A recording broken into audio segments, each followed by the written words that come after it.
దేవా పాపిని నిన్నాశ్రయించాను. ఒక వ్యక్తి దేవుని పట్ల అలాగే ఇతరుల పట్ల ప్రేమ కలిగి ఉండటం చిన్న విషయం కాదట. దానికోసం ప్రయాసపడాలట. అదే 1 కొరింథీ 14:1 ప్రేమ కలిగి ఉండుటకు ప్రయాసపడుడి అన్నాడు. ప్రయాసపడటం అంటే కష్టపడటం. ప్రేమ కలిగి ఉండేదానికి కష్టం ఎందుకు సార్ అంటే నిజంగా కష్టమేనట. మరి అంతే కదండి, 2 రోజులకు ఒకసారి కొట్టే భర్తను ప్రేమించాలంటే ఎట్ట ప్రేమిస్తాం? రోజు మార్చి రోజు తిట్టే భార్యను ప్రేమించాలంటే ఏం ప్రేమిస్తాం? అదే మనల్ని రోజు పొగుడుతా ప్రశంసిస్తా ప్రోత్సహిస్తూ ఉన్నారనుకో ప్రేమించబుద్ధి అయింది. శల్య సారథ్యంలాగా మనం ఎంత బాగా చేసినా ఏడిచావులే ఎగిరెగిరి దంచినా ఏ అని ఎటకారాలు చేస్తే ఏం ప్రేమ వచ్చింది? పట్టుకొని తన్నాలనిపించింది. స్తోత్రం. అంతేనా? అలాగే రోజు మార్చి రోజు కొడుతున్నాడు అనుకో, ఏ దెబ్బ కొట్టకుండా ఏ ఇబ్బంది కలగకుండా మంచిగా అన్ని విధాలా ప్రేమగా చూసుకునే హస్బెండ్ అనుకో, డైలీ డ్యూయట్లు పాడుకోవచ్చు హస్బెండ్ అని. ఈ 2 రోజులకు ఒకసారి రోజు మార్చి రోజు కొడుతున్నాడు అనుకో, ఇది కాళ్ళు తిరగా చేతులు తిరగాని తిట్టుకోవటం తప్ప ఆయన ప్రేమించడం ఏడు కుదిరిద్ది? కష్టం. కానీ అది కష్టమైనా ప్రేమ కలిగి ఉండటమే ఉత్తమం.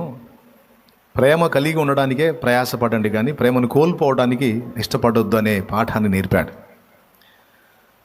సంఘంలో కొంతమంది చేసే పనులను నా దగ్గరికి కంప్లైంట్ రూపంలో తీసుకొస్తారు పరిచారకులు. ఫలానా ఆమె నువ్వు ఉండనిస్తున్నావు, మామూలు కాదు, అల్లాడిస్తుంది అనుకుంటూ వస్తారు. ఫలానోడిని నువ్వు ఆదరించావు, మామూలోడు కాదు, మిడినాలో నడమంత్రం అంతా వాడి దగ్గర ఉంది, అల్లాడిస్తున్నాడు అనుకుంటూ వస్తారు. నువ్వేమో జాలిపడి పోనీలే అంటావు, వాళ్ళేమో మామూలు నకరాలు చేయరు, ఓవర్ యాక్షన్ చేస్తున్నారు, రకరకాలుగా చెబుతున్నారు జనాలకి. తినేది తింటానే ఉన్నారు, పొందేది పొందుతానే ఉన్నారు, మళ్ళీ ఎట్లా పడితే అట్లా మాట్లాడుతున్నారు అని కంప్లైంట్లు చేస్తుంటారు నా దగ్గరికి వచ్చి. నేను వాళ్ళని అడిగేది ఒకటే మాట, 10 మందికి మనం మేలు చేస్తే ఒకడు ఎవడో ఉంటాడు పనికిమాలోడు, ఒక మహాతల్లి ఎవరో ఉంటుంది పనికిమాలింది, కానీ 9 మంది అలా ఉండరుగా.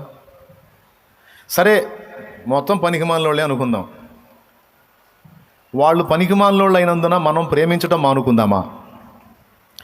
కీడు చేసి శ్రమపడుట కంటే మేలు చేసి శ్రమపడుట మంచిది అని దేవుని వాక్యంలో చదవలేదా? మనం కీడు చేయట్లే, పట్టెడు అన్నం పెట్టి మేలు చేసి ఉపకారం చేసి అంత ఆశ్రయం ఇచ్చి చేయదగ్గ మేలు చేస్తున్నాం. అయినా వాడు విషం కక్కాడంటే దోషం వాడిది కానీ మంద కాదు కదా. కీడు చేసేవాడికి కూడా మేలు చేయటమే కదా క్రైస్తవ ధర్మం. కాబట్టి శ్రమలకు భయపడి, కష్టాలకు భయపడి, వాళ్ళ వీళ్ళ విమర్శలకు భయపడి ప్రేమించటం మానేస్తే దేవుడు ఉండడు అక్కడ. కాబట్టి కష్టాలైనా పడదాం, శ్రమలైనా పడదాం, కానీ ప్రేమ కలిగి ఉందాం, అప్పుడు సంఘంలో దేవుడు ఉంటాడు. కష్టాలు లేని సంఘంలో దేవుడు లేడు, శ్రమలు లేని సంఘంలో దేవుడు లేడు. శ్రమలకు భయపడి శ్రమలొద్దు అనుకుంటే అక్కడ దేవుడు ఉండడు. శ్రమలైనా పర్వాలేదు దేవుడే కావాలనుకున్నాం అనుకో, ప్రేమించడానికి కొంచెం కష్టపడాల్సిందే, ఇబ్బంది పెడతారు, అయినా సరే సహించాల్సిందే, భరించాలి. ఎందుకంటే ప్రేమ కలిగిన సంఘంలో దేవుడు ఉంటాడు. ప్రేమ లేని దగ్గర ఎంత అద్దాల మేడైనా సరే ఉండడు. కాబట్టి కాదన్న అసలు మంచోళ్ళు అయితే మనం చేయొచ్చు, వాళ్ళేమో చెండాలు పొళ్ళాయా అంటే మంచోడికి నువ్వు చేసేదే ఉంది? అసలు వాడు మంచోడు అయితే ఇంటోళ్ళే చేస్తారు కదా. స్తోత్రం. మంచోడు కాకనే కదా తనులు దీని రోడ్ల మీద తిరిగేది. వాడు మంచోడు అయితే ఇంటోళ్ళే చూసుకుంటారు, ఆ సమాజం వాళ్ళే చూసుకుంటారు. ఇప్పుడు చెడిపోయిన వాళ్ళని బాగు చేయడానికే మనం పుట్టాం, చెడిపోయిన వాళ్ళని ఆదరించడానికే మనం పుట్టాం, కానీ మంచివాళ్ళని కాదు. ఒక దైవజనుడు నాతో అన్నాడు, ఊళ్ళో వాళ్ళ దెబ్బ కడుపు మండి, ఈ దరిద్రపూరు మామూలు పాపులు కాదు వీళ్ళు, మహా దుర్మార్గులు, నేను చేయని ఏడు సేవ అన్నాడు. మరి ఏడ చేస్తావు అన్నా, మంచివాళ్ళని చూసుకొని చేస్తా అన్నాడు. మంచివాళ్ళని నువ్వు బాగు చేసేది పిచ్చోడా? మంచివాళ్ళని నువ్వు బాగు చేసేది ఏంది? చెడిపోయిన వాళ్ళని బాగు చేయడానికే కదా మనల్ని పిలిచాడు ఆయన.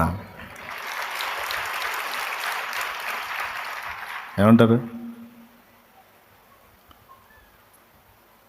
నిన్ను ప్రేమించేవాడిని నువ్వు ప్రేమిస్తే అన్యుడికి నీకు తేడా ఏముంది? నిన్ను ద్వేషించేవాడిని సైతం ప్రేమించటమే కదా దేవుని బిడ్డ లక్షణం. పాయింటా కాదా? రైట్. మరి ఇప్పుడు ద్వేషించేవాడిని ప్రేమించాలంటే ఎట్ట కుదిరిద్దండి? ఆ అమ్మాయి మన గురించి కొంచెం చెడ్డ మాట చెప్పిందని మనకు తెలిస్తే ఆ మనిషి కనపడితే మనకు ఎట్టుంటుంది? మీరు చెప్పండి అక్క.